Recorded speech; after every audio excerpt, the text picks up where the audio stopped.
The girl was maybe 9. She was standing at the corner of 5th and Madison at 7:15 in the morning, holding a cardboard sign that said please and nothing else. Harrison Caldwell did not see her. He was looking at his phone. He was always looking at his phone at 7:15 in the morning, because that was when the Tokyo markets sent their final numbers, and the London desk sent their summary, and his assistant Renata sent the day's schedule in a color-coded table that he never read but always opened. He was walking the way men like him walk through Midtown, with the particular confidence of someone who has never once had to check whether the light was green, because the light was always green for men like him, or if it wasn't, it would be shortly.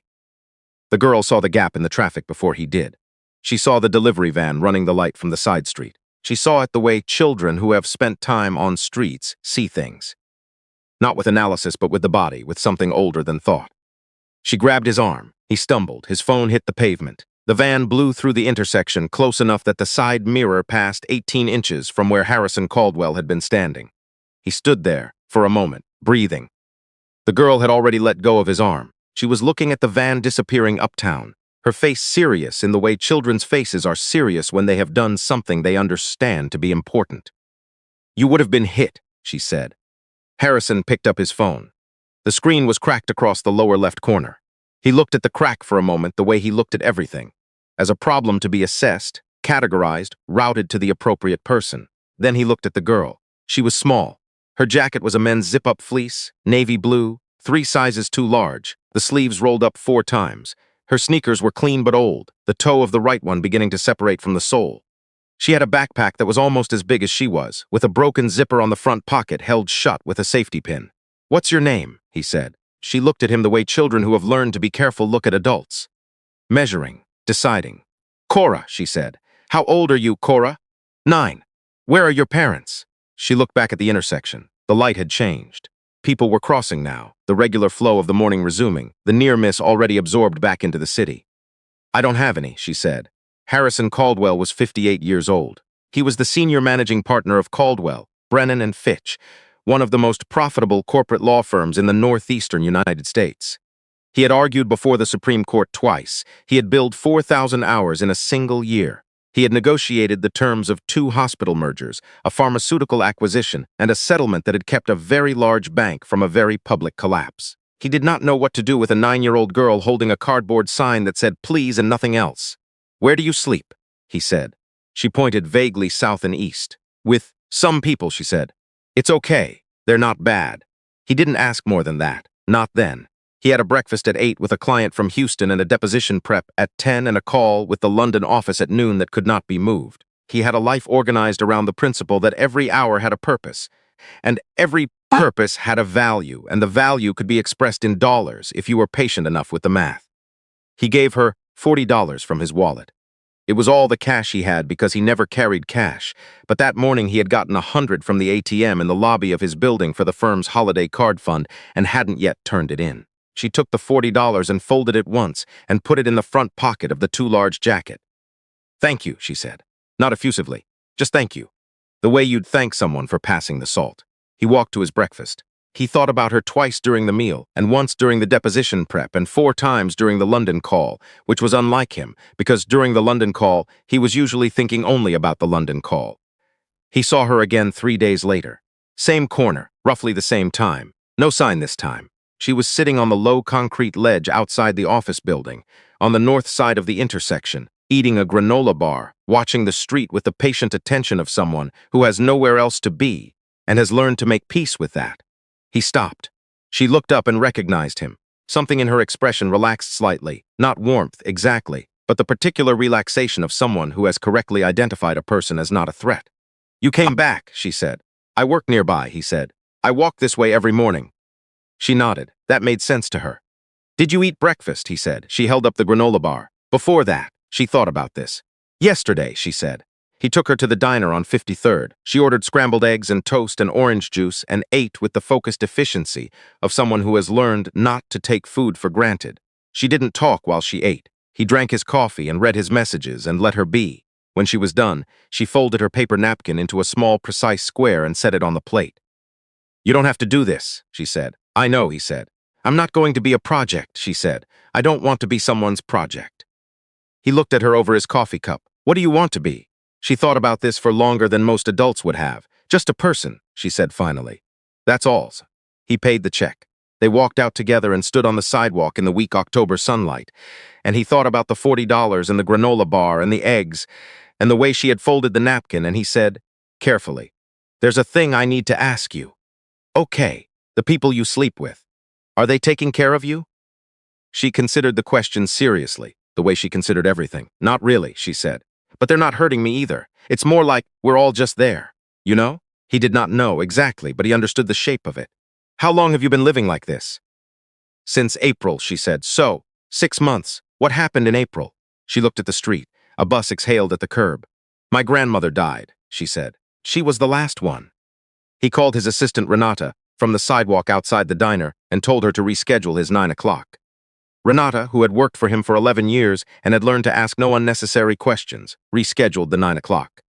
He took Cora to his office. She stood in the reception area and looked at the view.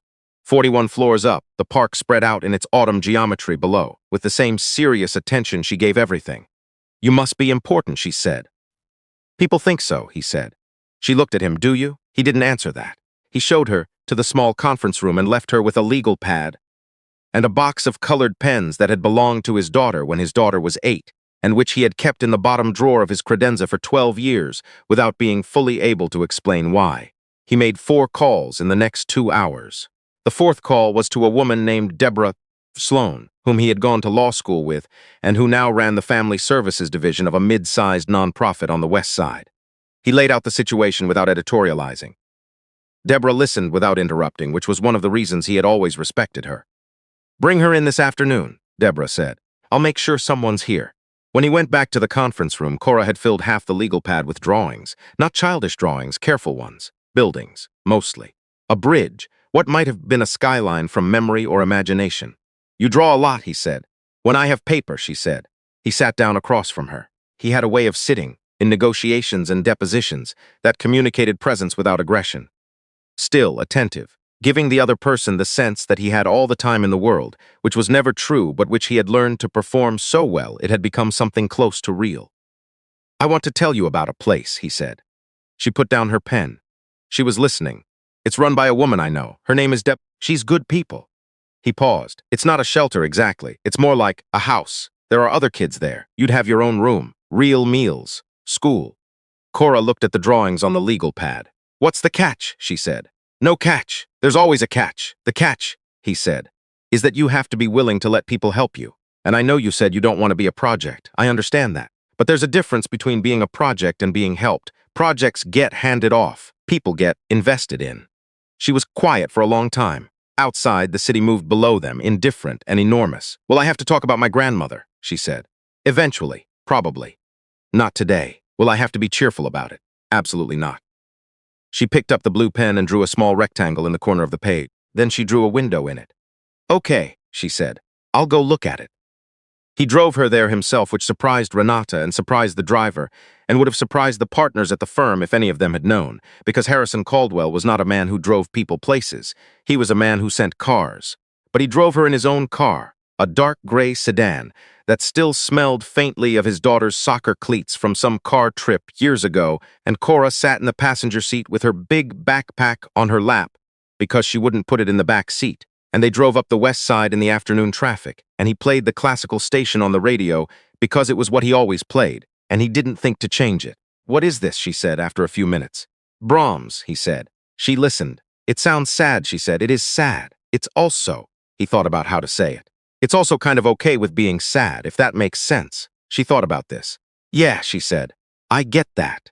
They didn't talk again until he pulled up in front of the brownstone on 106th Street, where a woman with short gray hair and a calm face was waiting on the steps. Deborah came down to the car. She introduced herself to Cora without any performative warmth, just clearly, directly, as if to another adult. Cora responded to this. He watched them go up the steps together, Deborah saying something he couldn't hear, Cora listening with her head slightly tilted the way she listened to everything. At the door, Cora turned around. She looked at him for a moment. She didn't wave. She didn't smile. She just looked with that serious, measuring expression that he was starting to understand was not coldness but its opposite. Real attention, the kind that most people had stopped paying by the time they were her age.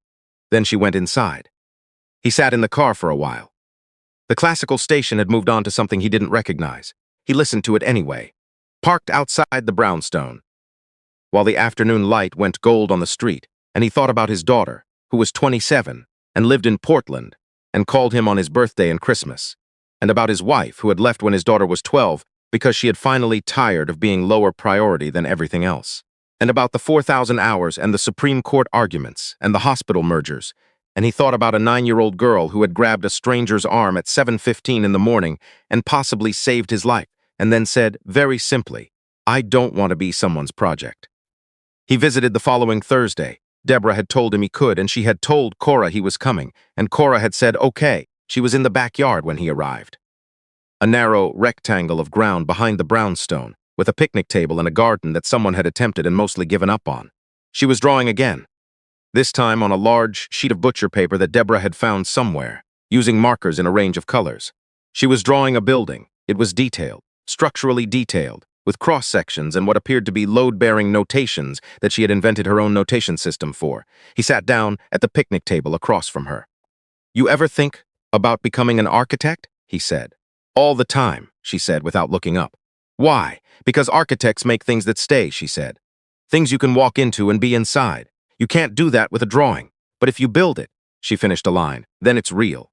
He looked at the drawing. It was good, not good for a 9-year-old, genuinely good, in the way that certain people at any age are already doing the thing they were made to do, even before they have the vocabulary for it.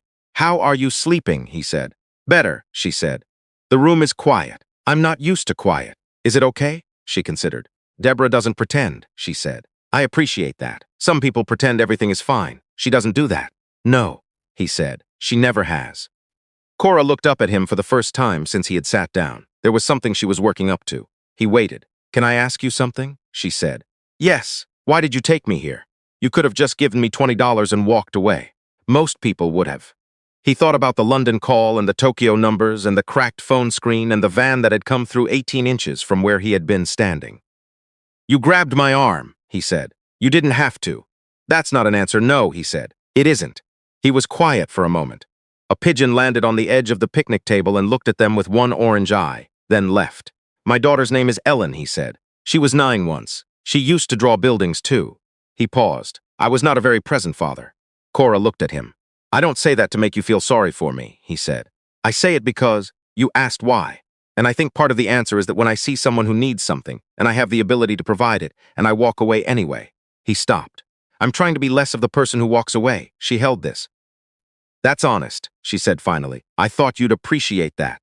"I do." The pigeon came back. She tore a small piece from the edge of the butcher paper and tossed it toward the bird, which ignored it completely. "Deborah says there's a school program," Cora said, "for kids who are behind. I'm not behind in math. I'm behind in reading. Reading can be fixed," he said. "I know. I'm not worried about it." She went back to the drawing. "I'm just telling you." He stayed for 2 hours. He didn't bill anything during those 2 hours, which was unusual enough that Renata noticed the gap in the timekeeping software and sent him a query, which he ignored. The school program started in November. He didn't see Cora for 3 weeks, not because he forgot, but because Deborah had advised him to give her space to settle, and he trusted Deborah's judgment in these things. But he thought about her. He thought about her in the middle of depositions and at the end of phone calls, and once, inexplicably, in the middle of a sentence during a partners' meeting when he was supposed to be presenting third-quarter revenue projections. He sent books. Deborah told him what kinds she liked. Anything structural, anything with pictures of real things, bridges and buildings and machines, and he ordered them from a bookshop on the Upper East Side and had them delivered to the brownstone. He didn't include notes at first. Then, with the 4th shipment, he included a card that said, "The one on Eero Saarinen is my favorite. He designed the TWA terminal at JFK. You should go see it sometime." Cora wrote back on a piece of notebook paper, in handwriting that was effortful and careful. "I looked him up. The arch in St. Louis is also his. Did you know it moves in the wind? Up to 1 inch. I think that's important. Things can move a little, don't break." He read the note twice and then put it in the drawer of his credenza with the colored pens. He went to see her on a Wednesday in December, the week before Christmas. The brownstone had a small tree in the front window with lights that blinked at irregular intervals. Inside, it smelled like someone had baked something. Cora was in the kitchen with 2 other kids, doing homework. She looked up when he came in, and this time something happened in her face that was closer to warmth. Not all the way there, but closer. "You got my note," she said. "I got your note. Did you know about the arch? I did not know about the arch. 1 inch, she said, in high winds. Things that can move a little don't break, he said. She looked at him for a moment and then looked back down at her homework. He sat down across from her. One of the other kids, a boy of about 12 named something he didn't catch, slid his math worksheet toward Harrison with the wordless confidence of someone accustomed to asking for help. Harrison looked at the worksheet. Long division.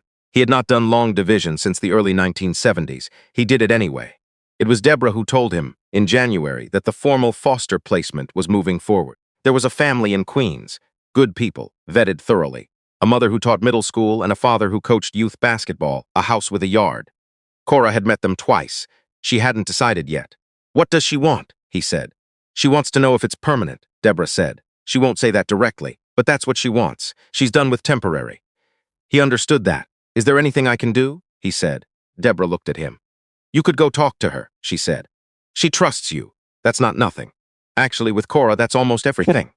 He went that afternoon. She was in her room, a small room on the second floor with a window that looked out at the brownstone next door's brick wall, which she had somehow turned into a feature by drawing what was on the other side of the wall in careful pencil on a piece of paper taped next to the window. A park, trees, a fountain. She was sitting on her bed with the Saarinen book open on her lap. I know why you're here, she said. Deborah called you? She told me you were coming. She looked at the book. I'm not against it. The family. She stopped. What? What if they decide I'm too much, she said. What if it's fine for a while and then I'm too much and they send me back? He sat down in the small chair by the desk. It was a child's chair. He sat in it anyway. I can't promise you that won't happen, he said. I won't lie to you about that. People are people. She looked at him. But here's what I can tell you, he said. Deborah has been doing this for 22 years. She does not recommend placements she doesn't believe in, and I've known Deborah for 30 years. She has never once told me something was fine when it wasn't. Cora was quiet. Also, he said, and paused, because this was the part he hadn't rehearsed. I'm not going anywhere. That's not a legal promise. I can't make legal promises about this, but it's a real one. If something goes wrong, you call me. You have my number. She's had his number because he had written it on the inside cover of the first book he'd sent. You'd answer? She said. I'd answer. She looked back down at the Saarinen book. On the page it was open to, there was a photograph of the TWA terminal, that swooping concrete wing of a building, made in 1962, still standing. Things that can move a little don't break, she said. Not to him, mostly to herself. He didn't say anything. She closed the book. Okay, she said. I'll try. The placement went through in February. He attended no official part of it. He was not a relative, not a guardian, not a legal anything. But on the Saturday morning in late February, when Cora left the brownstone on 106th Street with her backpack and a second bag that was new. A real duffel bag that Deborah had found somewhere, dark green with a working zipper. Harrison Caldwell was parked across the street in his dark gray sedan. He didn't get out of the car. She didn't know he was there. He watched her come down the steps with Deborah.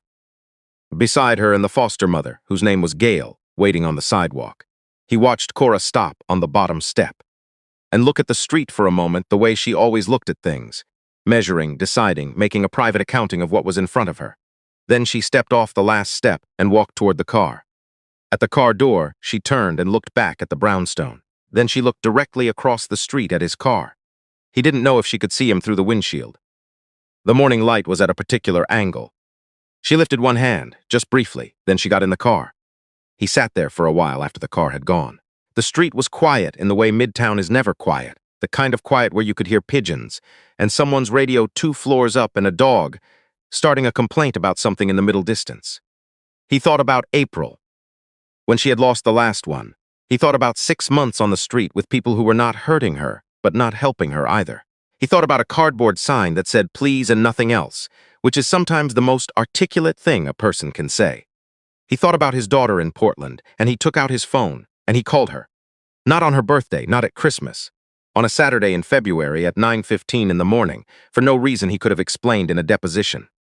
Ellen answered on the 3rd ring. Dad, she said, is everything okay? Everything's fine, he said. I just wanted to hear your voice. There was a pause. He could hear Portland in the background, traffic, something, the ordinary sounds of her ordinary Saturday. Okay, she said, and her voice was careful but not closed. I'm here.